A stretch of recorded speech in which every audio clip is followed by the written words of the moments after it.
برابر والے گھر کے صحن میں مامی کچن سے چائے کی کیتلی لیے باہر آ رہی تھیں اور ان کے چہرے پر صبح کی رونق تھی۔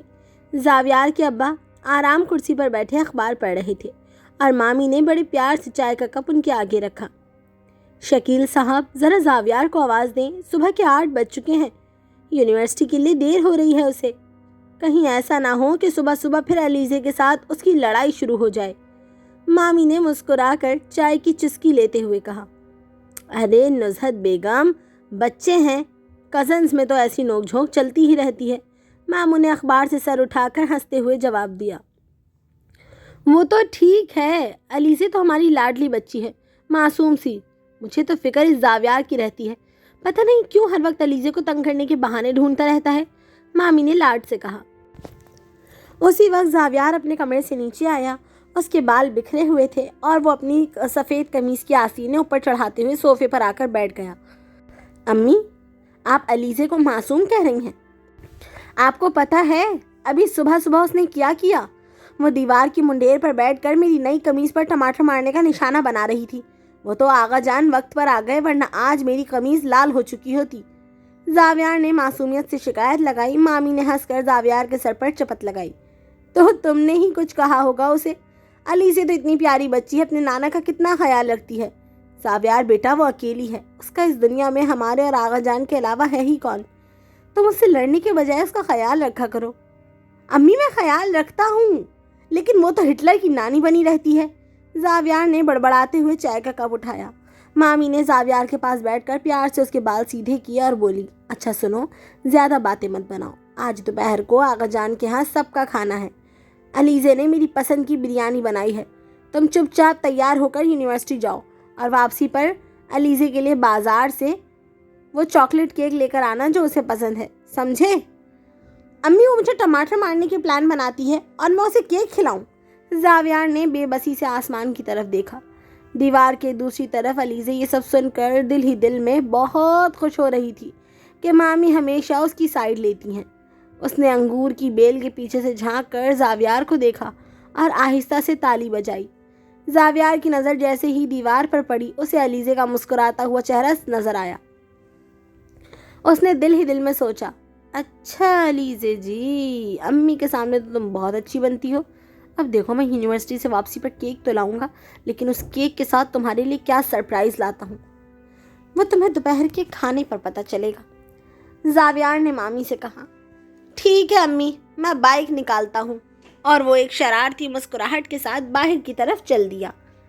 ڈائننگ ہال کے بڑے سے میز پر پورا خاندان جمع ہو چکا تھا اور علیزے کی سالگرہ کے موقع پر بنی مٹن بریانی کی زعفرانی خوشبو چاروں طرف پھیلی ہوئی تھی۔ میز کی سب سے پروقار سربراہی کرسی پر آغا جان روایتی روب و دبدبے سے تشریف فرما تھے۔ ہاتھ میں تسبیح تھی اور چہرے پر ہلکی سی مسکراہٹ، کیونکہ ان کی لاڈلی علیزے کی آج سالگرہ تھی اور پورا خاندان ایک جگہ جمع تھا۔ علیزے سفید چکن کاری کے کرتے اور جینس میں ملبوس آغا جان کے کندھے پر ہاتھ رکھے لاڈ سے کھڑی تھی اور بائیں طرف مامی اور ماموں شکیل صاحب بیٹھے تھے۔ سربراہی کرسی کے بالکل سامنے کزنز کا پورا گینگ بیٹھا تھا، زاویار، اس کی چھوٹی بہن ردا اور چھوٹا بھائی دانیال۔ آغا جان، آپ کی لاڈلی نے آج اپنی سالگرہ پر مٹن بریانی تو بنائی ہے، لیکن بوٹیاں ڈھونڈنے کے لیے باقاعدہ دوربین کی ضرورت پڑ رہی ہے۔ زاویار کے چھوٹے بھائی دانیال نے اپنی پلیٹ میں چمچ چلاتے ہوئے علیزے کی طرف دیکھ کر آنکھ ماری۔ اوئے دانیال کے بچے، چپ چاپ کھاؤ، آغا جان کے لیے میں نے چن چن کر سب سے نرم اور بہترین بوٹیاں رکھی ہیں۔ تمہارے حصے میں اگر ہڈیاں آئی ہیں تو یہ تمہاری قسمت ہے۔ علیزے نے منہ چڑھایا۔ ہاں بھائی، علیزے آپا کی سالگرہ ہے، آج تو کمنٹس مت کرو، ورنہ اگلی بار وہ تمہاری چائے میں نمک ڈال دیں گی۔ زاویار کی بہن ردا نے علیزے کا ساتھ دیتے ہوئے دانیال کو چھیڑا۔ ویسے زاویار بھائی، آپ جو یونیورسٹی سے علیزے کی سالگرہ کا چاکلیٹ کیک لائے ہیں، وہ ذرا کھولیں تو صحیح، ہم بھی دیکھیں کتنا پیار امڑ رہا ہے۔ زاویار نے جلدی سے کیک کا ڈبہ میز کے بیچ میں رکھا۔ علیزے نے جیسے ہی یہ ڈبہ کھولا، ردا اور دانیال نے ایک ساتھ پڑھا، چڑیل علیزے کے لیے دنیا کا سب سے کڑوا کیک۔ ہال میں ایک زوردار قہقہا گونجا۔ ردا نے تالی بجائی، واہ بھائی واہ، کیا کلاسک برتھ ڈے وش کی ہے آپ نے، اور دانیال نے فوراً اپنا فون نکال لیا۔ رکے اس تاریخی بے عزتی کا میں بلاگ بناؤں گا۔ ٹائٹل ہوگا جب کزن نے برتھڈے پر برتھڈے گرل کو چڑیل کہا۔ دانیال فون جیب میں رکھو، آقا جان دیکھ رہے ہیں۔ مامی نے دانیال کو آنکھیں دکھائیں، پھر علیزے کا گال تھپ تھپایا۔ علیزے میرا بچہ تم دل چھوٹا مت کرو، زاویار کو تو بس عادت ہے تمہیں چھیڑنے کی۔ کوئی بات نہیں مامی، میں زاویار کی اس محبت بھری وش کا جواب دینا اچھے سے جانتی ہوں، علیزے نے معصومیت سے مسکرا کر کہا اور زاویار کی پلیٹ کی طرف اشارہ کیا۔ زاویار، بریانی ٹھنڈی ہو رہی ہے، کھاؤ نا۔ زاویار نے مشکوک نظروں سے علیزے کو دیکھا، لیکن بھوک اتنی تیز تھی کہ اس نے بریانی کا ایک بڑا چمچ منہ میں ڈال لیا۔ اگلے ہی سیکنڈ زاویار کا چہرہ لال، پیلا اور نیلا ہونے لگا۔ علیزے نے مٹن کی بوٹی کے نیچے تیکھی لال مرچوں کا پیسٹ چھپا رکھا تھا۔ پانی، پانی، او خدایا، کوئی پانی دو۔ زاویار نے گلا پکڑ کر چلانا شروع کیا۔ ردا نے پانی کا گلاس دینے کے بجائے زاویار کی پلیٹ دیکھی اور ہنسنے لگی۔ بھائی لگ رہا ہے علیزے آپا نے آپ کو سالگرہ کا ریٹرن گفٹ دے دیا ہے۔ اور دانیال نے کمنٹس دیے، بریکنگ نیوز، زاویار بھائی کا انجن فیل ہو گیا ہے، منہ سے دھواں نکل رہا ہے۔ پورے میز پر کزنز کی اس چھیڑ چھاڑ سے مچھلی بازار بن گیا تھا۔ ماموں شکیل اپنی ہنسی دبانے کے لیے اخبار کے پیچھے چھپ گئے اور مامی بھی مسکرا دی۔ آخر کار سربراہی کرسی پر بیٹھے آغا جان نے اپنی چاندی کی مٹھ والی چھڑی فرش پر زور سے ماری۔ ایک سیکنڈ میں پورے ہال میں موت کا سناٹا چھا گیا۔ دانیال نے فون جیب میں ڈالا، ردا سیدھی ہو کر بیٹھی اور زاویار نے پانی کا گلاس گٹ گٹ پی کر اپنے آنسو پوچھے۔ آغا جان نے گہرا سانس لیا، اپنی اینک ٹھیک کی اور سب کزنز کو باری باری گھورا۔ تم سب اس حویلی میں کھانا کھانے آتے ہو یا کارٹون نیٹ ورک کا شو چلانے؟ شکیل، اب پانی سر سے اوپر ہو رہا ہے۔ یہ دونوں کزنز 24 گھنٹے ایک دوسرے کا سر پھاڑنے کے بہانے ڈھونڈتے ہیں۔ میرا فیصلہ سن لو، ان دونوں کی شادی آپس میں کروا دو تاکہ یہ حویلی میں لڑنے کے بجائے اپنے گھر میں جا کر ایک دوسرے کا کچومر بنائیں۔ آغا جان کا یہ آخری جملہ سنتے ہی علیزے اور زاویار دونوں کے ہاتھ سے چمچ چھوٹ گئے اور دونوں نے صدمے سے ایک دوسرے کو یوں دیکھا جیسے دنیا کا سب سے بڑا زلزلہ آ گیا ہو۔ دوپہر کے وقت حویلی کا صحن علیزے کی سہیلیوں کی گفتگو اور ہنسی سے گونج رہا تھا۔ علیزے اپنی چند قریبی سہیلیوں کو گھر لے آئی تھی اور سب صحن میں بچھی چارپائی پر بیٹھی چاٹ کھا رہی تھیں۔ علیزے کا اصل ارادہ یہ تھا کہ زاویار کو اپنی سہیلیوں کے سامنے ایسا دکھائے کہ وہ خود ہی آغا جان کے سامنے اس شادی سے انکار کر دے۔ اسی وقت زاویار ہاتھ میں یونیورسٹی کے فائنل نوٹس اور بائک کی چابی پکڑے حویلی کے مرکزی گیٹ سے اندر داخل ہوا۔ یونیورسٹی کا آخری سال ہونے کی وجہ سے اس پر امتحانات کا شدید دباؤ تھا اور چہرے سے تھکن صاف ظاہر ہو رہی تھی۔ جیسے ہی اس نے صحن کا یہ منظر دیکھا، اس کے قدم وہیں رک گئے۔ ارے زاویار، آ گئے تم، ادھر آؤ، میں تمہیں اپنی سہیلیوں سے ملواؤں، علیزے نے اونچی آواز میں کہا۔ زاویار نے ایک گہرا سانس لیا اور ماتھے پر ہاتھ رکھ کر چارپائی کے پاس آیا۔ علیزے، یہ کیا تم نے حویلی میں محفل جما رکھی ہے؟ میرا یونیورسٹی کا آخری سال ہے، اگلے مہینے میرے فائنل امتحانات ہیں اور میرا دماغ پہلے ہی ان نوٹس کو پڑھ کر تھک چکا ہے، اوپر سے تمہارے یہ تماشے۔ اوہو، نوٹس کے بہانے مت بناؤ، تم نے جو آغا جان کے کان بھرے ہیں نا، اسی لیے انہوں نے شادی کا یہ فیصلہ سنایا ہے۔ میں تمہیں صاف صاف کہہ دوں، مجھے تم سے کوئی شادی نہیں کرنی، سمجھے؟ علیزے نے چارپائی سے کھڑے ہو کر اپنے ہاتھ کمر پر رکھ لیے۔ زاویار نے طنزیہ مسکراہٹ کے ساتھ اپنے نوٹس کو دوسرے ہاتھ میں سنبھالتے ہوئے کہا، پاگل ہو کیا تم علیزے؟ میں نے آغا جان کے کان بھرے؟ توبہ ہے، تم اگر اس دنیا کی آخری لڑکی بھی ہو نا تو بھی تم سے شادی نہ کروں گا۔ کس خوش فہمی میں ہو تم؟ مجھے اپنے فائنل ایئر کی ڈگری پیاری ہے، تمہارا یہ ڈرامہ نہیں۔ زاویار کی یہ کڑک بات سن کر علیزے نے ایک سیکنڈ کے لیے اپنی سہیلیوں کو دیکھا، پھر فوراً مسکرا کر تالی بجائی اور زبردست پینترا بدلتے ہوئے بولی، ہے نا یہی نا، بس تو چلو فیصلہ ہو گیا نا، نہ مجھے تم پسند ہو نہ تمہیں میں پسند ہوں، تو اب دونوں مل کر اس مسئلے سے جان چھڑانے کی سوچتے ہیں۔ زاویار نے حیرت سے علیزے کو دیکھا جو چند سیکنڈ پہلے لڑنے کو تیار تھی اور اب ایک دم سمجھداری کی باتیں کر رہی تھی۔ مطلب تم کیا کہنا چاہتی ہو؟ علیزے نے اپنی سہیلیوں کی طرف اشارہ کیا۔ مطلب یہ کہ دیکھو، یہ میری فرینڈ رامین ہے، کتنے اچھے لڑکوں کے رشتے آتے ہیں اسے، میں تو کہتی ہوں تم رامین سے بات چیت شروع کر لو، آغا جان کو میں خود سنبھال لوں گی، بس ہماری شادی کا مسئلہ حل ہو جائے اور تم بھی سکون سے اپنا فائنل ایئر پاس کر سکو۔ رامین نے شرماتے ہوئے زاویار کو دیکھا۔ ہائے زاویار، علیزے تو کہہ رہی تھی کہ آپ امتحانات کی وجہ سے آپ کو غصہ بہت جلدی آتا ہے، پر آپ تو غصے میں بھی اچھے لگتے ہیں۔ زاویار نے رامین کو دیکھا اور پھر اپنا سر پکڑ لیا۔ رامین جی، علیزے کی باتوں میں مت آئیں، خود تو نادان ہے ہی، اب آپ سب کو بھی حویلی کا مریض بنا کر ہی دم لے گی۔ اسی وقت برابر والے گھر کی دیوار کے اوپر سے دانیال کا چہرہ نمودار ہوا۔ کیا بات ہے؟ حویلی کے صحن میں فائنل ایئر کے اسٹوڈنٹ اور علیزے آپا کی لائف جنگ اب سمجھوتے میں بدل رہی ہے۔ دونوں جانی دشمن اب مل کر آغا جان کے فیصلے کے خلاف پلان بنا رہے ہیں۔ دانیال تم اپنے کام سے کام رکھو، علیزے نے دیوار کی طرف منہ کر کے چلایا۔ زاویار نے علیزے کو دیکھا، اس کا غصہ تھوڑا کم ہوا تھا لیکن وہ اب بھی الجھن میں تھا۔ علیزے میں جا رہا ہوں اندر پڑھنے، جان چھڑانے والے تمہارے اس پلان پر شام کو بات ہوگی، لیکن یاد رکھنا اگر آغا جان کو بھنک بھی پڑی تو ہڈیاں میری نہیں تمہاری ٹوٹیں گی۔ زاویار یہ کہہ کر حویلی کے اندر چلا گیا جبکہ علیزے نے اپنی سہیلیوں کی طرف دیکھ کر ایک فاتحانہ مسکراہٹ اچھالی، جیسے اس نے جنگ کا پہلا مرحلہ جیت لیا ہو۔ سہیلیوں کے جانے کے بعد شام ڈھلتے ہی علیزے نے صحن میں پوزیشن سنبھال لی۔ اس نے اوپر کھڑکی کی طرف دیکھا اور آہستہ سے ایک چھوٹا سا پتھر اچھالا جو زاویار کے کمرے کی شیشے سے ٹکرایا۔ زاویار جو فائنل ایئر کے نوٹس پڑھ کر تھک چکا تھا کھڑکی کے پاس آیا۔ علیزے اب کیا ہے؟ میں نے کہا تھا نا شام کو بات کریں گے، ابھی میرا دماغ کام نہیں کر رہا، زاویار نے دھیمی آواز میں کہا۔ اوہ زاویار نیچے آؤ نا، یہاں چارپائی پر بیٹھ کر بات کرتے ہیں، آغا جان اندر سو رہے ہیں اور مامی کچن میں مصروف ہیں، جلدی آؤ۔ علیزے نے مسکرا کر اسے نیچے بلایا۔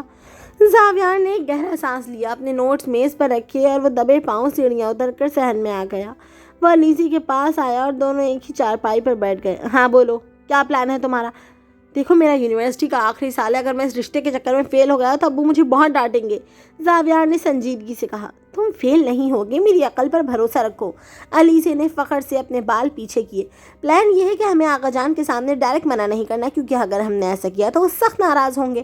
ہمیں کچھ ایسا کرنا ہوگا کہ آغا جان خود کہیں کہ یہ شادی نہیں ہو سکتی۔ وہ کیسے؟ زاویار نے دلچسپی لیتے ہوئے چارپائی پر علیزے کی طرف تھوڑا قریب ہو کر پوچھا۔ پہلا طریقہ، ہم ایک دوسرے کی ایسی خامیاں مامی اور آغا جان کے سامنے رکھیں گے کہ وہ خود کہیں کہ یہ دونوں ساتھ نہیں رہ سکتے۔ مثلاً میں مامی سے کہوں گی کہ زاویار کو تو پڑھائی کے علاوہ کسی چیز کا ہوش ہی نہیں رہتا، یہ 24 گھنٹے کتابوں میں گم رہتا ہے اور مجھے تو گھومنے پھرنے کا شوق ہے۔ علیزے نے معصومیت سے اچھے الفاظ میں آئیڈیا دیا۔ کیا؟ زاویار نے ہنستے ہوئے کہا۔ میں کتابی کیڑا ہوں علیزے، یہ تو تم میری تعریف کر رہی ہو، اور اگر میں نے مامی سے کہہ دیا کہ تم صبح اٹھ کر تیار ہونے میں بہت وقت لگاتی ہو اور تمہارے غصے کی وجہ سے گھر کا کوئی بندہ تمہارے سامنے اونچا بولنے کی ہمت نہیں کرتا تو زاویار تم میری برائی کر رہے ہو یا سچ مچ جنگ شروع کرنا چاہتے ہو؟ علیزے نے اسے گھورا۔ اچھا سنو، یہ طریقہ ڈراپ کرتے ہیں، دوسرا طریقہ سب سے بیسٹ ہے جو ہم نے پہلے سوچا تھا۔ وہ کیا ہے؟ تم نا مامی کے سامنے کسی اور لڑکی کی تعریفیں شروع کر دو، جیسے میری وہ فرینڈ رامین۔ تم مامی سے روز کہو کہ امی رامین کتنی سلیقہ مند لڑکی ہے، کتنی اچھی باتیں کرتی ہے، مامی تو ویسے ہی بہت پیاری ہیں، وہ تمہاری خوشی کے لیے آغا جان سے خود بات کریں گی کہ زاویار علیزے کو نہیں رامین کو پسند کرتا ہے، اور ادھر میں آغا جان سے کہوں گی کہ مجھے بھی شادی نہیں کرنی، مجھے آگے پڑھنا ہے اور بزنس وومن بننا ہے۔ علیزے کی آنکھیں چمک اٹھیں۔ زاویار نے کچھ دیر سوچا، اسے یہ پلان لاجیکل لگا۔ یہ بات تو ٹھیک ہے، رامین کی تعریف سن کر امی شاید سوچ میں پڑ جائیں، لیکن علیزے رامین تو تمہاری فرینڈ ہے نا، وہ کہیں سچ مجھ پر لٹو نہ ہو جائے، میرا فائنل ایئر خراب ہو جائے گا۔ ارے تم اتنے بھی ہینڈسم نہیں ہو، فکر مت کرو، علیزے نے ٹونٹ ماری۔ بس جیسے ہی مامی رامین کے نام پر راضی ہوں گی ہمارا مشن رشتہ کینسل کامیاب ہو جائے گا، نہ تم مجھ سے پھنسو گے نہ میں تم سے۔ ڈیل؟ علیزے نے اپنا ہاتھ آگے بڑھایا۔ زاویار نے مسکرا کر اس کے ہاتھ پر ہاتھ مارا۔ چلو ڈیل، یاد رہے اگر امی نے رامین کے بجائے تمہاری کسی اور فرینڈ کا نام لے لیا تو میں ذمہ دار نہیں ہوں۔ علیزے اور زاویار ابھی چارپائی پر بیٹھے اپنی اس خفیہ ڈیل پر بات کر ہی رہے تھے کہ اچانک حویلی کے بڑے گیٹ کے باہر ایک ٹیکسی آ کر رکی۔ دونوں نے چونک کر دیکھا تو ٹیکسی سے سوٹ کیس کے ساتھ مامی کی بھانجی مروہ اتری۔ مروہ دوسرے شہر سے یہاں اپنی آگے کی پڑھائی کے لیے آئی تھی اور اب مامی کے گھر ہی قیام کرنے والی تھی۔ وہ ایک انتہائی سلجھی ہوئی سلیقہ مند اور خوبصورت لڑکی تھی۔ خالہ جان السلام علیکم۔ مروہ نے صحن میں داخل ہوتے ہی مامی کو دیکھا اور مسکرا کر آگے بڑھی۔ وعلیکم السلام، میری پیاری بچی، کیسی ہو تم؟ سفر کیسا رہا؟ مامی نے کچن سے باہر آ کر بڑی لاڈ سے اسے گلے لگایا۔ میں بالکل ٹھیک ہوں خالہ، سفر بھی بہت اچھا رہا۔ سب کیسے ہیں گھر میں؟ مروہ نے بڑے شائستہ انداز میں پوچھا اور پھر اس کی نظر صحن میں لگی چارپائی پر پڑی جہاں زاویار اور علیزے بیٹھے ہوئے تھے۔ مروہ نے مسکرا کر ان کی طرف دیکھا۔ السلام علیکم زاویار، السلام علیکم علیزے، کیسی ہو تم؟ وعلیکم السلام مروہ، تم کیسی ہو؟ بہت دنوں بعد حویلی آنا ہوا تمہارا۔ علیزے نے چارپائی سے کھڑے ہو کر گرم جوشی سے مروہ کا استقبال کیا۔ میں بالکل ٹھیک ہوں علیزے، بس پڑھائی کی مصروفیت اتنی تھی کہ وقت ہی نہیں ملا، مروہ نے نرمی سے جواب دیا۔ پھر اس نے زاویار کی طرف دیکھا جو اب کھڑا ہو چکا تھا۔ زاویار، خالہ بتا رہی تھی کہ تمہارا یونیورسٹی کا آخری سال ہے، امتحانات سر پر ہیں، دباؤ تو بہت ہوگا نا؟ ہاں مروہ، بس فائنل ایئر ہے تو نوٹس اور پڑھائی کے چکر میں دن کا پتہ ہی نہیں چلتا، زاویار نے دھیمی آواز میں مسکرا کر کہا۔ چلو اچھی بات ہے کہ میں وقت پر آ گئی، میں تمہاری پڑھائی کے لیے کچھ اچھے نوٹس بھی ساتھ لائی ہوں، امید ہے اس سے تمہیں مدد ملے گی، مروہ نے نہایت شائستگی سے کہا۔ اب تم بس اپنی پڑھائی پر دھیان دو۔ مامی یہ دیکھ کر بہت خوش ہوئیں۔ ہاں زاویار بیٹا، مروہ ٹھیک کہہ رہی ہے، تم دونوں اب پڑھائی کی باتیں اندر بیٹھ کر کرو، میں تم سب کے لیے چائے بناتی ہوں۔ زاویار نے علیزے کی طرف دیکھا اور مامی کی بات مان کر مروہ کے ساتھ اندر ہال کی طرف چل دیا تاکہ وہ نوٹس دیکھ سکے، لیکن علیزے صحن میں کھڑی ان دونوں کو اندر جاتے دیکھتی رہ گئی۔ اگرچہ وہ خود زاویار سے شادی نہیں کرنا چاہتی تھی، لیکن مروہ کے آتے ہی زاویار کی پڑھائی کی فکر کرنا اور مامی کا ان دونوں کو اندر بھیج دینا علیزے کو تھوڑا عجیب لگا۔ اپنے موڈ کو ٹھیک کرنے کے لیے علیزے حویلی کی چھت پر چلی گئی۔ شام کا وقت تھا، ٹھنڈی ہوا چل رہی تھی اور علیزے چھت کی منڈیر کے پاس کھڑی گہرا سانس لے رہی تھی کہ لاشعوری طور پر اس کی نظر سامنے والے گھر کی چھت کی طرف گئی۔ واہ! وہاں ایک نہایت پرکشش اور ہینڈسم لڑکا آرش ہاتھ میں کافی کا مگ لیے کھڑا تھا۔ جیسے ہی آرش کی نظر علیزے پر پڑی وہ وہیں رک گیا۔ علیزے نے جب دیکھا کہ سامنے والی چھت سے کوئی اسے دیکھ رہا ہے تو اسے نظر چرانے کی کوشش کی، لیکن آرش کے چہرے پر ایک نہایت شائستہ اور دھیمی مسکراہٹ ابھر آئی۔ آرش نے بڑے ہی باوقار انداز میں علیزے کو دیکھ کر ہاتھ سے سلام کا اشارہ کیا۔ علیزے کا دل ایک پل کے لیے دھک سے رہ گیا، کیونکہ اس سے پہلے کبھی کسی لڑکے کو اس طرح نوٹس نہیں کیا تھا۔ اس نے جھک کر چھت پر لگی انگور کی بیل کی پتی کو چھوا اور ہلکے سے مسکرا کر آرش کے سلام کا جواب نظروں ہی نظروں میں دے دیا۔ آنے والے دنوں میں یہ روز کا معمول بن گیا۔ مروہ نیچے مامی کے گھر زاویار کی پڑھائی کے لیے شیڈول بنانے میں مصروف رہتی، جس کی وجہ سے علیزے اور زاویار کو اپنی ڈیل پر بات کرنے کا موقع نہیں مل پاتا تھا اور ان میں ایک فاصلہ آنے لگا تھا۔ لیکن علیزے اب روز شام کو چھت پر چلی جاتی جہاں آرش پہلے سے موجود ہوتا۔ دونوں کے بیچ اب روز اشارے بازی، چھت سے ایک دوسرے کو دیکھنا اور دل ہی دل میں پسند کرنے کا ایک خوبصورت اور رومانوی سلسلہ شروع ہو چکا تھا۔ شام کا وقت تھا اور آسمان پر ہلکی لالی چھائی ہوئی تھی۔ علیزے روز کی طرح حویلی کی چھت پر لگی انگور کی بیل کے پاس کھڑی تھی اور سامنے والی چھت پر موجود آرش اسے دیکھ کر مسکرا رہا تھا۔ آرش نے نہایت شائستگی سے ہاتھ ہلا کر علیزے کو کچھ اشارہ کیا۔ علیزے نے شرما کر اپنے دوپٹے کا پلو انگلی پر لپیٹا اور دھیمے سے سر ہلا دیا۔ دونوں کا یہ خاموش رابطہ چل ہی رہا تھا کہ اچانک علیزے کے پیچھے قدموں کی آواز آئی۔ علیزے، تم روز شام کو یہاں چھت پر کیا کرنے آتی ہو؟ ایک جانی پہچانی اور کڑک دار آواز گونجی۔ علیزے نے چونک کر مڑ کر دیکھا تو سامنے زاویار کھڑا تھا، جس کے ہاتھ خالی تھے، لیکن اس کی نظریں سیدھی سامنے والی چھت پر جمی ہوئی تھی جہاں آرش اب تھوڑا گڑبڑا کر پیچھے ہٹ رہا تھا۔ علیزے کا دل جیسے حلق میں آ گیا۔ اس نے فوراً خود کو سنبھالا اور اپنی جینز کی جیب میں ہاتھ ڈالتے ہوئے بولی، زاویار، تم نیچے مروہ کے ساتھ نوٹس نہیں دیکھ رہے تھے؟ یہاں اوپر کیا کرنے آئے ہو؟ مروہ نیچے امی کے ساتھ کچن میں ہے۔ زاویار نے قدم آگے بڑھایا اور سامنے والی چھت کی طرف اشارہ کیا جہاں آرش اب اندر جا چکا تھا۔ اور میں یہ دیکھنے آیا تھا کہ ہماری مشن رشتہ کینسل کی پارٹنر روز شام کو چھت پر آ کر انگور کے پتے چھونے کے بہانے کس سے اشارے بازی کرتی ہے۔ زاویار کے لہجے میں ایک عجیب سی بے چینی اور غصہ تھا جو اس نے خود بھی پہلے کبھی محسوس نہیں کیا تھا۔ اشارے بازی؟ کون سی اشارے بازی؟ میں تو بس یہاں ٹھنڈی ہوا کھانے آئی تھی۔ علیزے نے نظر چرانے کی ناکام کوشش کی۔ اچھا، ٹھنڈی ہوا کھانے آئی تھی؟ تو وہ سامنے لڑکا جو تمہیں دیکھ کر ہاتھ ہلا رہا تھا، کیا وہ تمہیں موسم کا حال بتا رہا تھا؟ زاویار نے طنز کیا اور اس کے دل میں ایک عجیب سی جلن ابھری۔ علیزے، ہم نے پلان بنایا تھا کہ میں رامین کی تعریف کروں گا تاکہ امی رشتہ بدلیں، اور تم یہاں خود ہی اپنا نیا رشتہ ڈھونڈنے بیٹھ گئی، تو اس میں برائی کیا ہے؟ علیزے نے بھی اپنے تیور بدلے اور تھوڑا قریب آ کر بولی، تمہیں تو مجھ سے شادی نہیں کرنی نا؟ تم تو کہتے ہو میں دنیا کی آخری لڑکی ہوں، تو بھی تم شادی نہ کرو۔ اگر میں کسی اور کو پسند کرنے لگی ہوں تو تمہیں کیا تکلیف ہو رہی ہے؟ علیزے کی یہ بات سن کر زاویار ایک پل کے لیے لاجواب ہو گیا۔ وہ خود نہیں جانتا تھا کہ اسے علیزے کا کسی اور لڑکے کو دیکھ کر مسکرانا اتنا برا کیوں لگ رہا تھا۔ اس نے جھنجھلا کر بس اپنے ہاتھ منڈیر پر ٹکا دیے۔ مجھے کوئی فرق نہیں پڑتا، تم چاہو تو اس پورے محلے سے اشارے بازی کرو۔ زاویار نے منہ دوسری طرف کیا، لیکن اس کی آواز کی بے چینی صاف ظاہر ہو رہی تھی۔ میں تو بس یہی کہہ رہا ہوں کہ اگر آغا جان نے دیکھ لیا تو وہ تمہارے اس ہیرو کو محلے سے ہی بھگا دیں گے۔ نیچے چلو، امی چائے بنا رہی ہیں۔ زاویار پیر پٹکتا ہوا سیڑھیوں کی طرف چل دیا اور علیزے وہیں چھت پر اکیلی کھڑی رہ گئی۔ صحن کی سیڑھیوں سے زاویار کے اترنے کی آواز آہستہ آہستہ مدھم ہو گئی، لیکن علیزے کا دماغ وہیں رک گیا تھا۔ اس نے مڑ کر ایک بار پھر سامنے والی چھت کی طرف دیکھا جہاں اب اندھیرا بڑھنے کی وجہ سے کوئی موجود نہیں تھا، لیکن اس کے دل میں آرش کے خیالات کے بجائے زاویار کا غصے سے لال چہرہ گھوم رہا تھا۔ علیزے نے چھت کی منڈیر پر اپنے ہاتھ ٹکائے گہرا سانس لیتے ہوئے سوچنے لگی، ہاں، یہ زاویار اس طرح غصہ کر کے کیوں چلا گیا ہے؟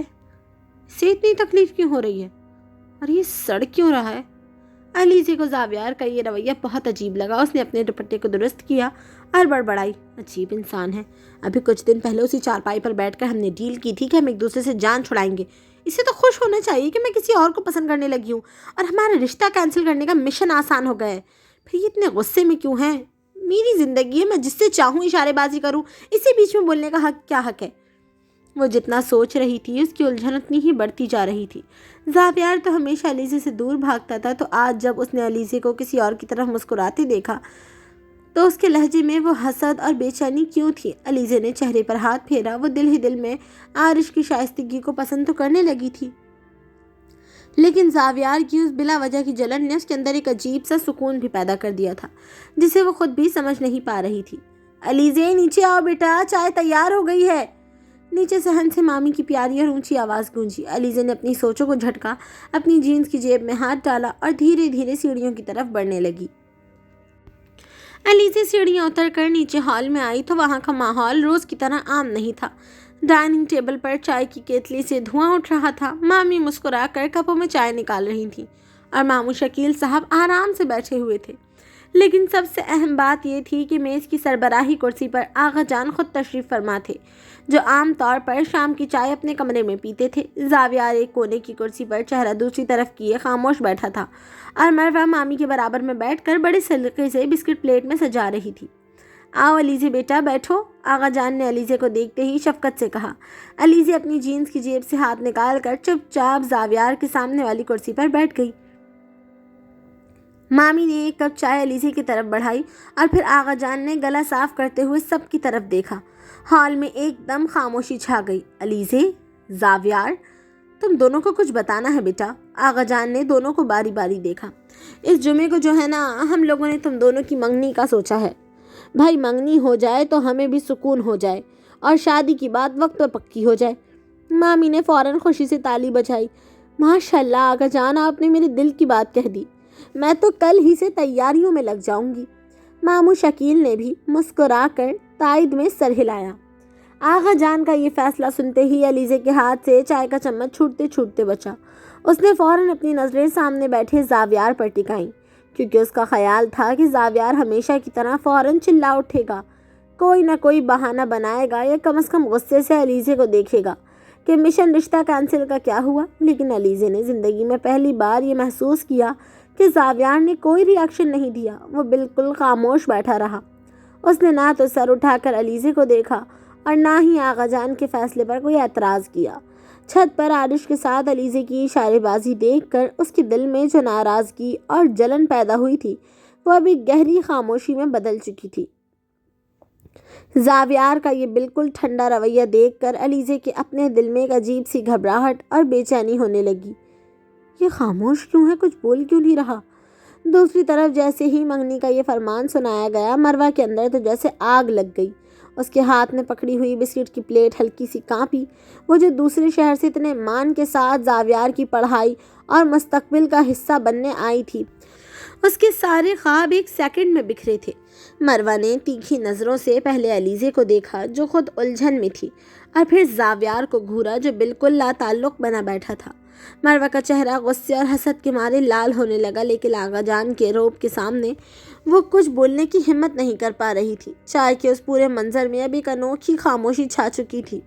جہاں مامی اور ماموں خوش تھے، آغا جان پرسکون تھے۔ مروہ اندر ہی اندر جل رہی تھی اور علیزے سامنے بیٹھے خاموش زاویار کو دیکھ کر اپنی زندگی کی سب سے بڑی الجھن میں پھنس چکی تھی۔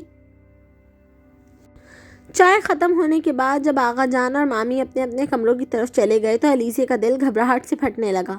اسے زاویار کی وہ خاموشی اندر ہی اندر کھا رہی تھی۔ وہ فوراً اٹھی اور دبے پاؤں زاویار کے کمرے کی طرف بڑھی تاکہ اس سے پوچھ سکے کہ اس نے آغا جان کے سامنے منگنی سے منع کیوں نہیں کیا۔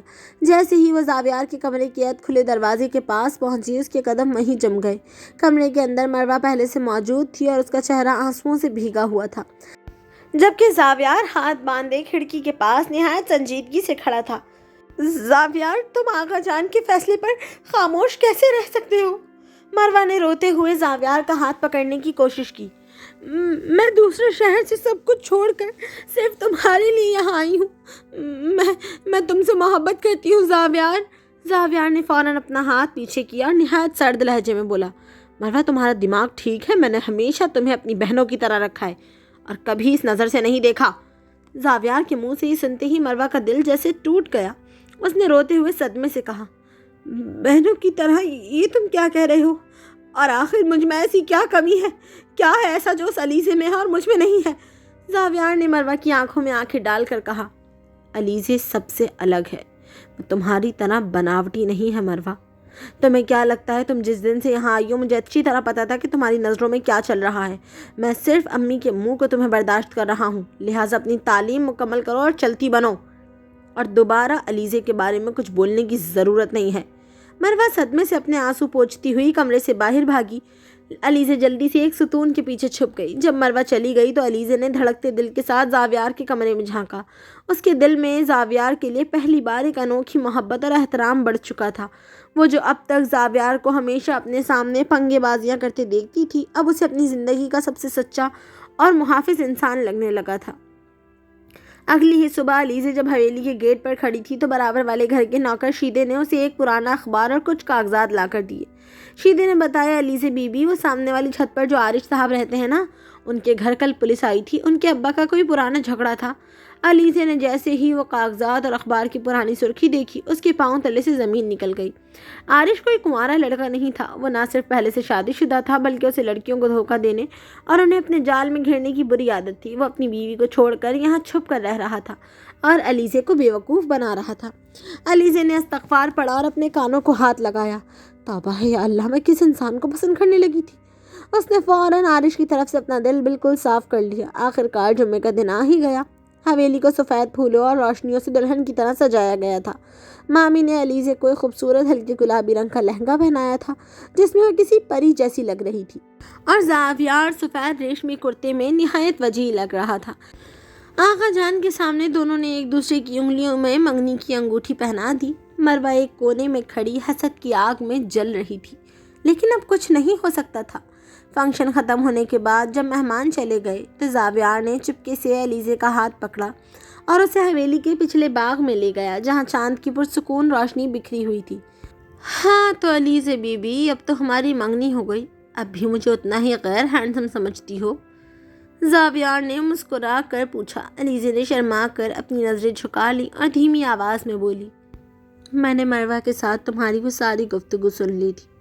زاویار، مجھے نہیں پتا تھا کہ تم دل کے اتنے اچھے ہو اور میرے بارے میں ایسا سوچتے ہو۔ زاویار مسکرایا۔ اس نے علیزے کے دونوں ہاتھ اپنے ہاتھوں میں لیے اور چاند کی خوبصورت روشنی میں علیزے کی آنکھوں میں دیکھتے ہوئے نہایت شائستگی سے کہا، علیزے، میں نے بچپن سے آج تک تمہاری ہر شرارت کو ہنس کر قبول کیا ہے، کیونکہ تمہاری یہ بے باکی اور سچائی ہی مجھے سب سے زیادہ پسند ہے۔